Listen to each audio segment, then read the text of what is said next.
Hello, hello, hello. It is Friday, Feature Friday. Welcome, everybody. It is Feature Friday where I get the honor of interviewing a trailblazing leader live right here with you. You get an opportunity to ask questions if you're joining us live. Of course, you can always drop questions if you're watching the replay, and we'll get back to them as soon as we possibly can. So hello and welcome to Mackenzie Clench. There are so many things that you do. So, it's funny because we talk about what someone does versus what they are. And I think you are all that in a bag of chips. You do so many amazing things. You just recently became a published author, which, by the way, that is some pretty big shit. I'm sorry. If you have not yet gotten published, you don't quite understand. But for those of you who are published, and I know there's a lot in my community, you know what a big deal this is. Hitting that publish button is massive. Mackenzie, you're a copywriter. You are a creative coach. You do so many things. I would love now to just throw it over to you and let you describe yourself, what makes you so badass to our community. So Mackenzie, tell us all about you. Well, thank you, Debbie. I will, hopefully the internet connection will stay stable long enough for me to get this out. So, as you said, I do a lot of different things. I'm a writer and a creative coach, mentor. I'm basically, it can all be boiled down. I'm a writer. That's what I do. That's what I do. That's what I am.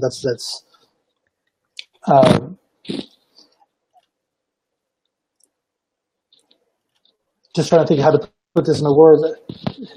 Here's irony. The writer doesn't know how to put something into words. Anyway. Well, tell us about the book, because I would love to start with what I believe is the biggest bragging rights first. So let's talk about your book. When did you publish it? How 2 days ago? Is that what you said? Yeah, it was a couple of days ago now. It's only been up because it's on my site. I put it on my own site, and it's also on Amazon as well as an ebook. And that just went up. The Amazon one just went up 2 days ago. Okay. So what's the title of the book?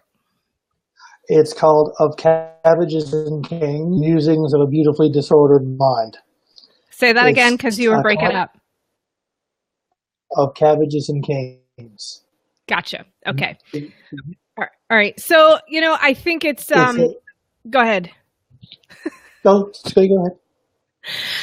So Be Alive has been in beta testing, and when I went to schedule the interview today, it wanted to start charging me for these. So I'm wondering if they're still in beta testing, and it'll be interesting to see how it rolls out. But we're going to get through our interview today, and then I think afterwards I'm going to have to make some hard decisions on whether or not this is the best platform going forward. But for now, I think it's really, really important, Mackenzie, that we tell everyone what makes you so totally amazing.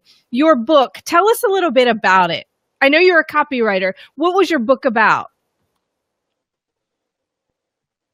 I lost the last. What is your book about? Oh, okay. The book is a case that I've been writing over the last 4 or 5 years. It's on every subject under the sun.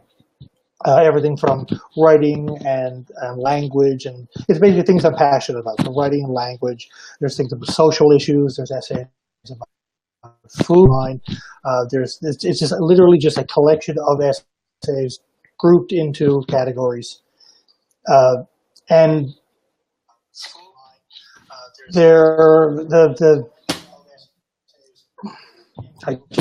my train of thought just completely derailed itself. So there you go. It's a complete collection of essays spread over about 4 to 5 years. Okay, so what do you really want to have people get out of when they read the book? What do you really want them to feel or to get out of it? Well, I really want people to just be, whoops. I really just want people to be inspired by the subject matter. So just explore a subject. explore every kind of just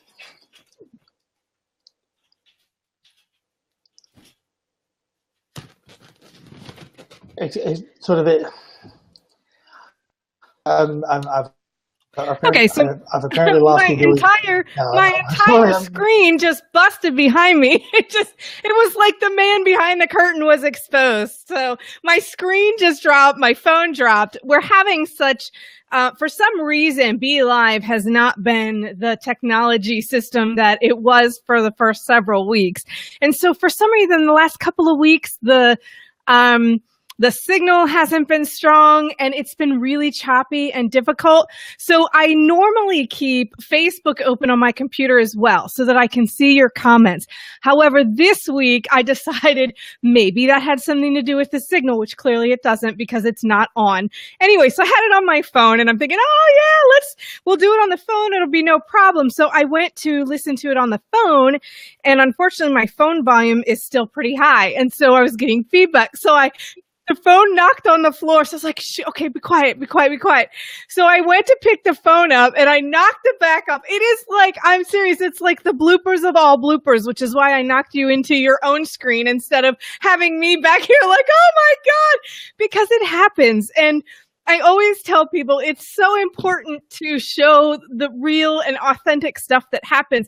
So I'm over here not going to pretend that I wasn't just sitting here going, what is going on today? I don't even know. So Mackenzie, I think you're doing a great job. Mackenzie can see stuff that you guys can't because he is actually watching me even when I put Mackenzie on the screen by himself. He's watching me and my screen drop off and I disappear from this. He's like, what is going on back there? So Mackenzie, I know you're a writer and you're not necessarily an online anchor who's used to having to deal with like the storms and the chaos of life happening around him. So I appreciate your composure and I'm sure it's a little bit distracting to you if you don't have experience doing that.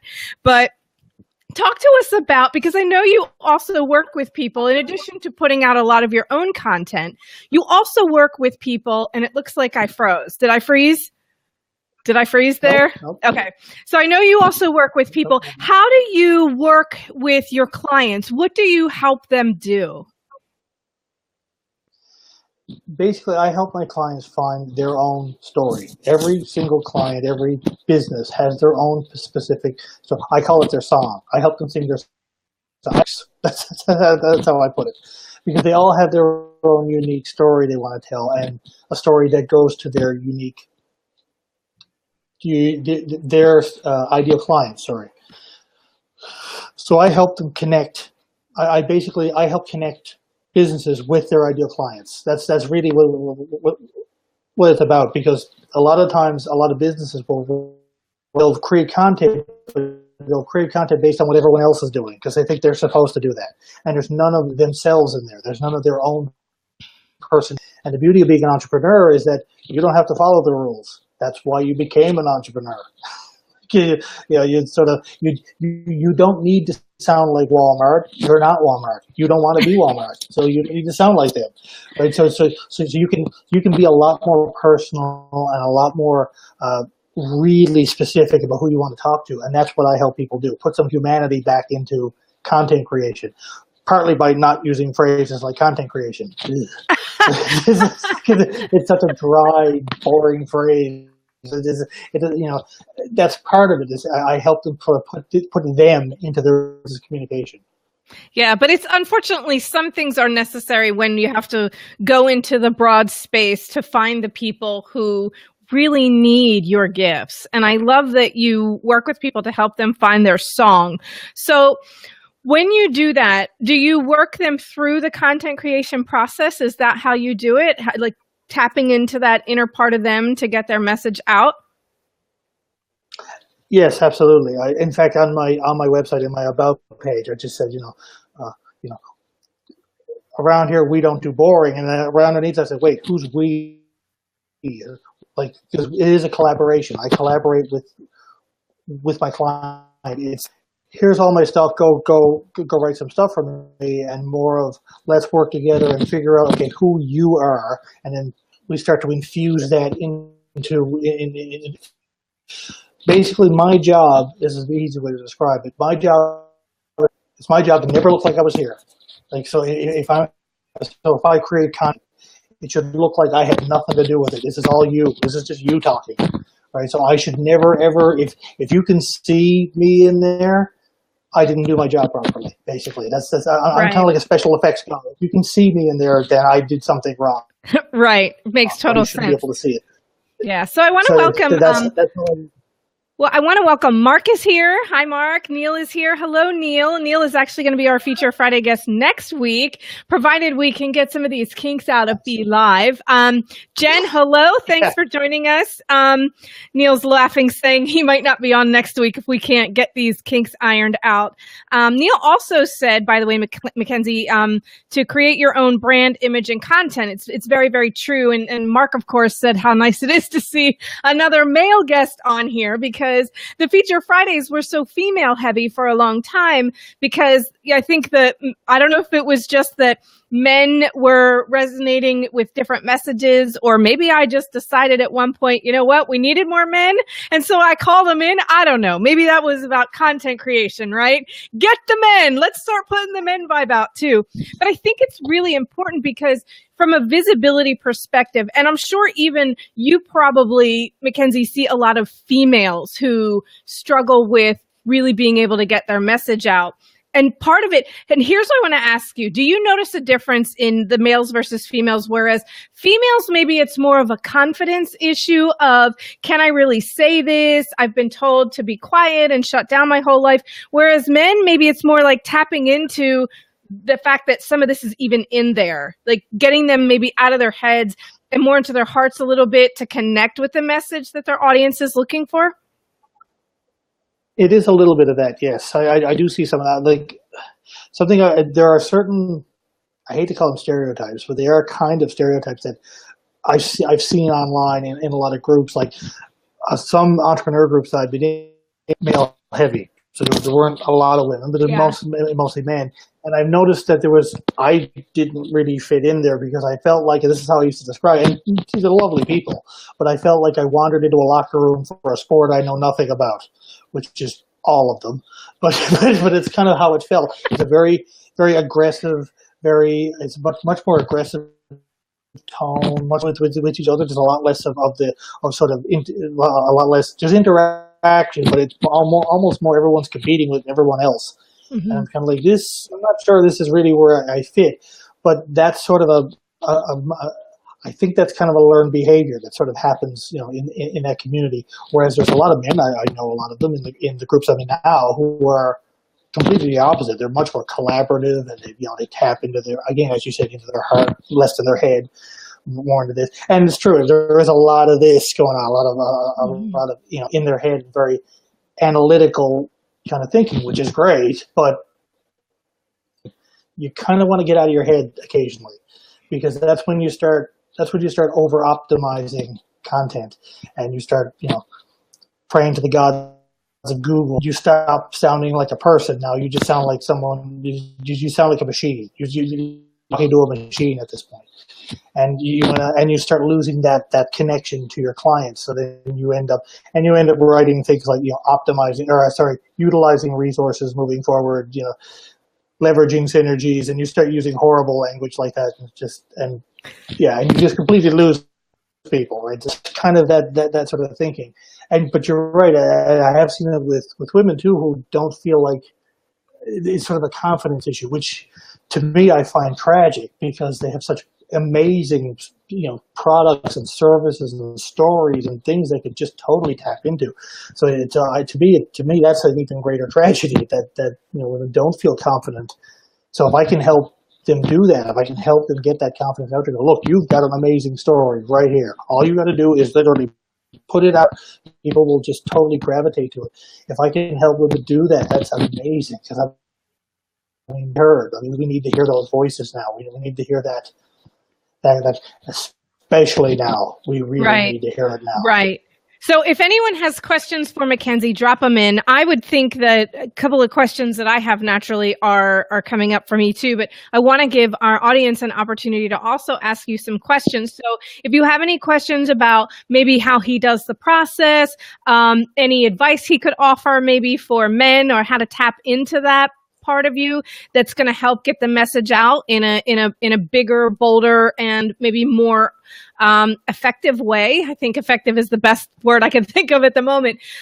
Please, drop your questions in. We would love an opportunity to have a conversation with you and maybe help move you forward a little bit more. So in the meantime, Mackenzie, I do have a question for you as far as how do you go about doing this? There's a couple of things. First of all, I want to know how you go about doing it. But first, let's talk about how did you get here?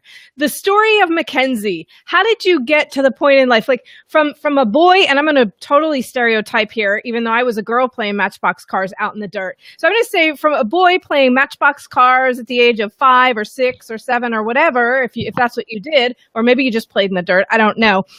How did you get to where you are now? Tell us what were some of the most instrumental parts of your life in getting you here?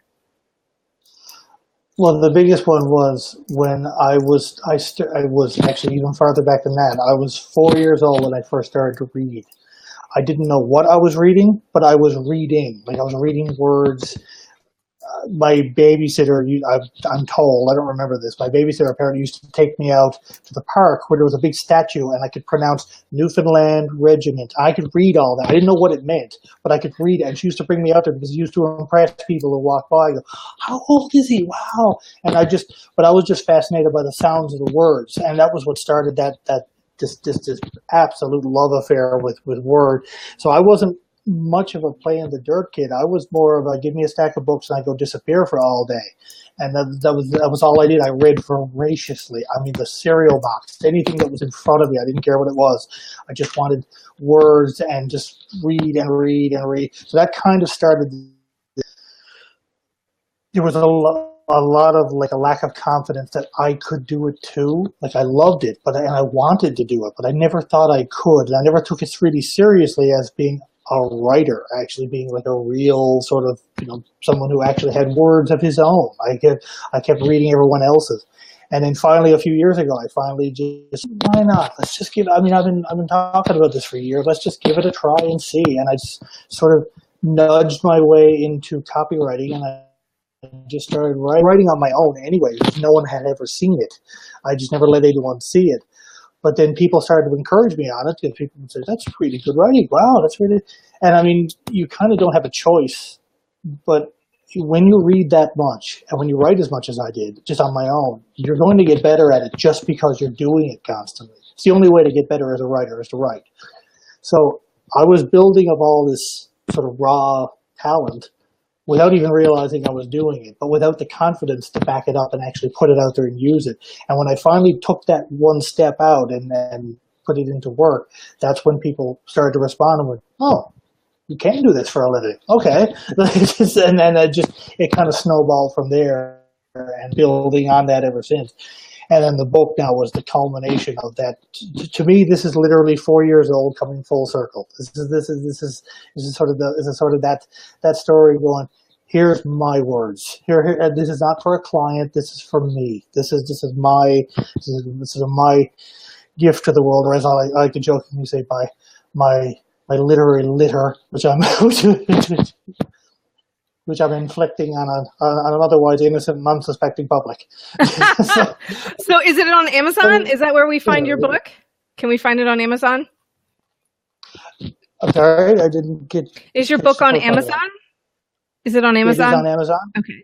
It is, and it's also on my website too. You can actually buy it directly from there. Okay. Too. Well, we have all the deets, but we're gonna drop your website back in here. It's not gonna be as easy as it normally is. Maybe we'll drop everything in once we get off of here. I think it'll be easier at that point. Yeah. So that brings me to the next question. Where would you prefer people who are interested in working with you connect with you? Where should they start? The best place to start, that is, because everything's kind of there. Like everything that's a culmination of. They can reach out to me anywhere through email, through whatever. But the website is the best place to look, because as soon as you get to my website, if you've ever been there, it's a pretty good snapshot of me. If you can handle that, you'll be fine, kind of thing. But I sort of want to direct people there because once they see it and go, oh, this is not.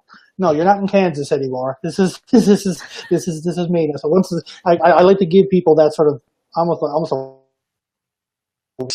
into. There you go. But that's probably the best place because that has most of the information about working with me, and it also highlights my personality, so they know what they're going to be working with. Right. I love your website. I thought your website was great. I was checking it out. Oh, me too. I absolutely love. I just love the fact that it doesn't look like your copywriter kind of standard copyright, and I love that. That's what I love about it. I love that when you walk in and go, "Oh, this is different." Okay. Right. So, I'm a mindset coach, Mackenzie, and you've said a couple of times about confidence and becoming a writer. And so, of course, any person who's worth their weight in anything is sitting here thinking, okay, how'd you get over it? So talk to us about, because it's one thing where you say you took the leap, but we all know, because we are all in this space and many of us are coaches, we understand it's not a matter of just taking a leap. Tell us what you had to get through. Maybe some things that really were difficult for you, but once you got through them, you realized now is the time. How did you get from A to B in actually taking the leap? The first step, especially particularly for a writer, is you've got to let someone see what you've written. Mm-hmm. You have to that's the first step until someone sees it, and yes, that means you'll have to deal with the occasional critic, but give it to someone you trust it. At first, just start small. Just give it whatever. For me, for work, I went into the deep end. I was not quite an ad agency. It was more of a web. We just on a website. Copywriter went on vacation, and I actually offered to step in and sort of do a little bit of work. And they said, "Have you written before?" I said, "Let me try some stuff and see what you think. Otherwise we'll just." So I did up a couple of things over that weekend. The whole weekend, I'm thinking, I'm insane. I must be nuts. This is crazy. I don't know what I'm doing. I just telling myself this all weekend. But I handed it in anyway. I just did it anyway, and they loved it. And I didn't come on as a copywriter there, but I was able to sort of help out our copywriter with editing and things like that. So that's sort of that kind of fed the beast. Once that breadcrumb was, I can do this, and it's just that confidence kind of builds on itself. Once you get that first little step, it really does come down to you just have to get it out. Someone has to see it. Because a lot of writers, I know there are millions of them sitting in their homes right now with tons of, there's at least 3 or 4 J.K. Rowlings, a couple of Stephen Kings, God knows who else, sitting out with a pile of manuscripts that no one has ever seen. And I'm telling you, just don't do that. Don't cheat us like that. Like get that stuff out. I know. There's all there's that confidence to go, oh, but what if it's crap? I would quote Neil Gaiman, famous fiction writer Neil Gaiman, the first draft of everything is crap. Get over it. It's called a draft. And that feedback that you'll get even from friends and family, that helps you become a better start to build on the feedback, and that's what builds that confidence too. But that's what I did. I literally dove into the deep end. I like doing things the hard way. I'll fight something all the way until I finally get to the point where I go, oh, the hell with it, and I'll just dive in.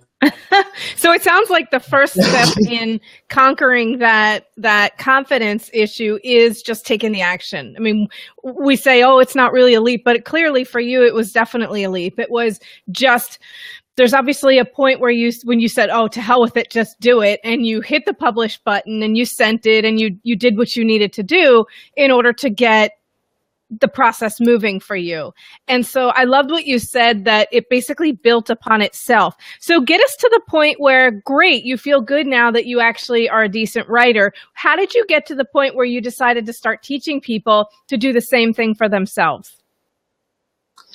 Well, that's actually an interesting one, because I didn't do that until quite literally the end of last year. So this is very new. I guess that idea sort of sparked in my head that, wait, can I do this? Because that was another level of that confidence going, okay, it's one thing to do it myself, but teaching someone else how to, okay, hang on a minute. Am I qualified to do this? And I thought, well, yeah, because I just busted my ass getting here. I can just show them what I did. You know what I mean? And that's not the only way to do it. It's just one way that I did it, and hell, I did it the hard way. So I mean, there's also the fact too that part of it is that the coaching that I do is actually creativity coaching, more so than about just tapping into people's natural creativity, because I have passionate, to the point of almost ranting, belief that everyone on this earth, except maybe some Hollywood film producers, are creative. It's just, it is a human condition that just humans just are. In fact, whenever someone tells me they aren't, I ask them why. They tell me why, and then I say, congratulations, because that took creativity to come up with all the reasons why you're not creative. So move on. So that's really what, like getting people to tap into that creativity. Because once they do that, because creativity is really just a $5 word for problem solving. Right. It isn't some magical force. It isn't given to only a select with wild eyes and strange hair. It's everybody has it if they want to tap into it. And once you do that, that really does build your confidence. When you start tapping into your creative juices and you're willing to throw a few rules out the window, that's the other thing. You got to be willing to chuck some rules and start doing things. Rule breaking is number one. That is, I would say, if there is one thing as an entrepreneur that I have definitely had to push myself through, because I grew up as a rules follower.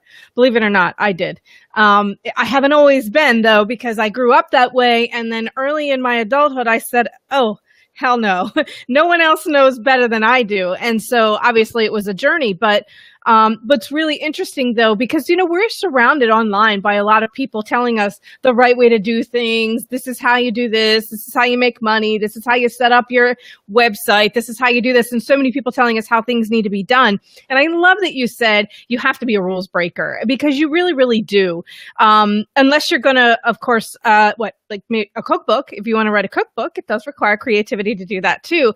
But I think in really allowing yourself to feel and to push past those limits of what I'm supposed to and supposed to not be doing, you really have to be willing to stretch your limits and see outside of the box and I think risk too. Wouldn't you say, Mackenzie? There's a certain element of risk you have to be willing to take.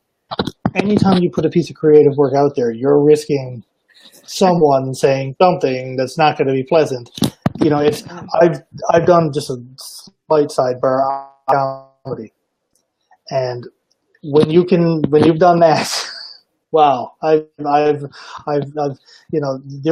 it's not like being on stage in a band where you've got people there with you. It's you and a microphone and nothing else. You have nothing protecting you from a heckler, from forgetting what you were going to say, like this, that risk. But when you come off that stage, especially if it did, half decently well, the reward from that risk is amazing. So anytime you do anything creative like that, you are always risking someone criticizing you. First of all, that's part of the course. So I mean, it's something you sort of have to make peace with. It's going to happen. React to that criticism is basically the real big issue. So did you say you did stand-up comedy? You broke up a little bit. I didn't quite understand what you said. Did you say you did stand-up comedy? Several times, actually. I've done. That's like that is the ultimate public risk. I'm sorry, but it is. If you can do, now I want to know, when you first went on the first time to do stand-up comedy, was your heart racing? How did you feel? I work with people on stage fright, and that was the first thing that came to me when you said that. I'm thinking, oh my gosh, the stage fright must have been awful. Well, when I was in high school, I used to take the speech. I wouldn't do it. I was too terrified. Later on, when I did the stand-up, it was in college, and I signed up for the show. And I watched comedians for years. I've been studying all of them. I can do that, but I was too scared to try it. And finally, I just signed my name up one day and didn't.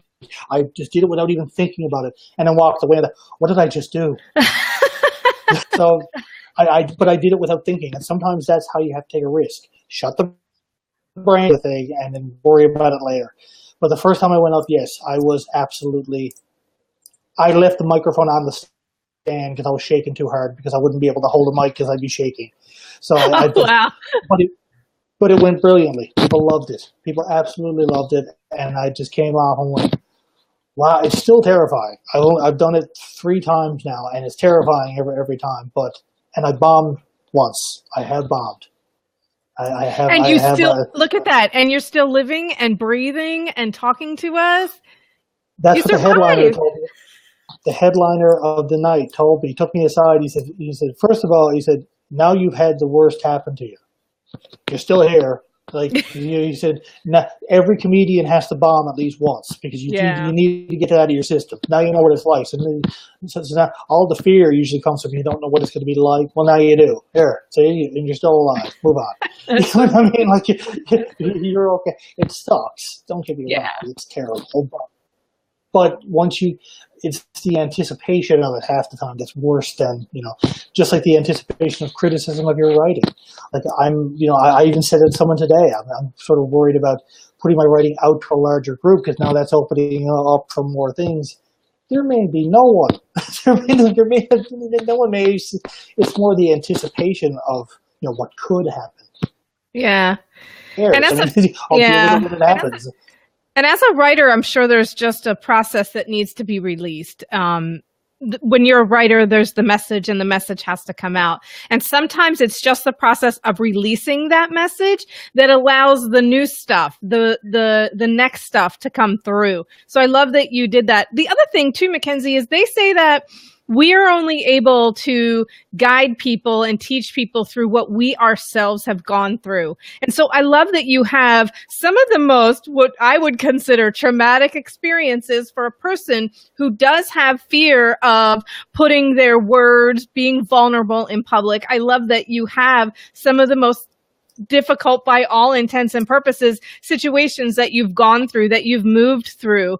Mark said, he goes, I might choose to jump out of an airplane rather than do stand-up because I think that we have seen, and even just hearing you articulate your bombing on stage, I mean, to some people is a fear which feels physiologically worse than death and prevents so many people from moving forward. So I love that you have these examples of what you've done and you're actually able to guide other people through it. Because seriously, if someone comes to you and says, Mackenzie, I really would like your help with this, but I'm just not sure I can overcome that fear of publishing something. And then you come at them and say, well, if I can survive getting totally heckled and bombing on stage in stand-up comedy, I think we can get you through your fear of having someone read words that are all in a dictionary. You're just putting them together in a certain way that has meaning to you. I think we can get you through that. So I love that,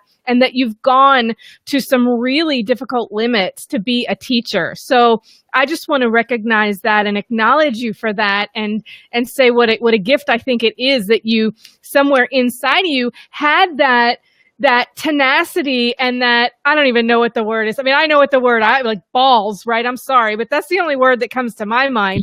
And talking about really thrusting yourself into some of these situations where you're like, oh, well, fuck it, I'm just going to do it. You just do it. And that's what you do because they can't take away your birthday, right? Well, exactly. The way I look at it, how can I put this? It's really just, it's like you said, it's sometimes taking a risk is just turning your brain off, because your brain is what does just shut up. It's your brain is going, this could, like, oh my God, this could happen and that could happen. Yes, it might. Yes, maybe, but maybe not. Go over there and sit down. Shut up. I'm busy doing stuff here. Like, you know what I mean? Like you're just like, it's.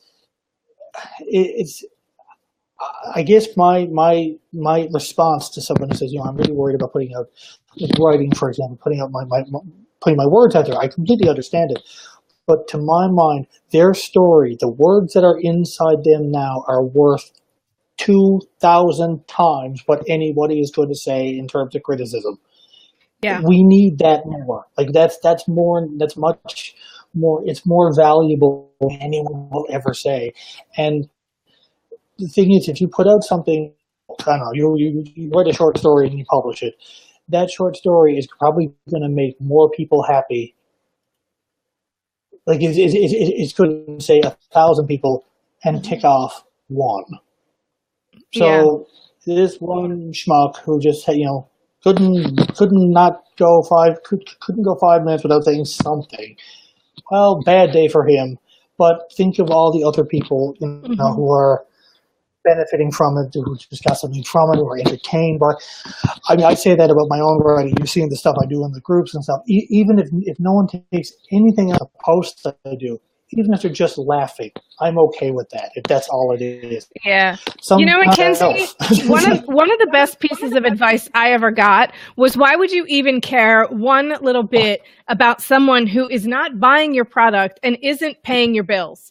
Why would you? Who cares? So what? Okay, so you've pissed off somebody who's never going to buy anything from you anyway, who isn't your ideal client, your ideal reader, your ideal audience, whatever. So who cares? Just dust them off. And I think that's I'm glad that you said that, because that is something that's so important for people to understand. And it took me a while to get it too, where a lot of people want to do this gray messaging and they want to not alienate anyone and kind of almost reach everyone. But what they're not doing is they're not really calling in the people who would be very passionate about their stuff, because they themselves are not speaking in a way or messaging in a way that is passionate. And so you're not doing anything for your audience to show them that you're really the one who can help them or who can take them away on a journey for a few hours of reading or whatever. So I love that you said that. Thank you very much. So we're going to go ahead and wrap up. If anyone has any questions for Mackenzie, please feel free to drop them in, whether you're live or on the replay. Please always say hello. Let us know you're here. We love hanging out with you, love connecting. That's why we're all Trailblazing Leaders, because we are leaders boosting leaders in here. So Mackenzie, I have just dropped your website link in and pinned it in the comments here so that people can start there. Obviously, they can click on your Facebook profile if they want to personally connect with you. Do you have any offerings right now? Do you have any programs that you have going on currently, or are you about to launch anything that you think could really help some of our community members? I'm working on some stuff. I don't have time, but I am working on some stuff. So watch this space. Well, not this space, but one very much like it, because I'm going to be dropping some stuff very shortly. Actually, it'll be on my website as well. So if they go there, they'll be able to see the new stuff as it goes up. Okay. And do you work one-on-one with people all the time, or do you just do programs? No, I work one-on-one. That's usually how I prefer to work. It's the best way to collaborate. Yes, I'm a one-on-one person myself, so I feel you there. So I guess at any point someone can connect with you and reach out if they're ready to really just unleash that message within. All right. Is there anything else that? Go ahead. Go ahead. Sorry. I was just going to say, is there anything else that you think the community should know about Mackenzie Clench? Just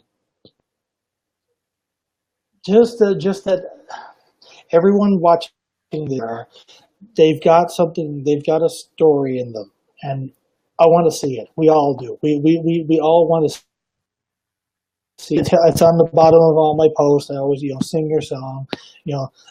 You have a story and your audience is listening. Just get it out there. Just talk, sing, do whatever your business is. Just get it out there, because we need to hear it. Just do not let it just sit there like I did for 40 years and not do anything with it. That's a crime. Please don't. That is a crime. That should actually be punishable by law and imprisonment. I'm sorry. Keeping your message inside of you is, in my opinion, one of the most ultimate crimes there is. But I digress.